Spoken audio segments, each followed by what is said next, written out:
is the shake, kompletong nutrisyon.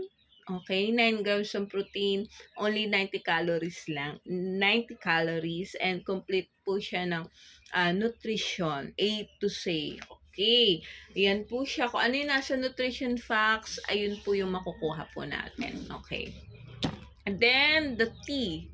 The fat burner tea or thermogenic tea, yung mga hindi pinapawisan, papawisan kayo, hindi nag-exercise, lalo ngayon, hindi ka makapag-exercise kasi ang init, di ba po? Eto, no worries, kailangan din talaga natin magpawis. Okay, eto po, papawisan po kayo, pwede ho kayo 20 minutes para kayo pag-exercise ng 20 minutes. Okay, iyan po siya.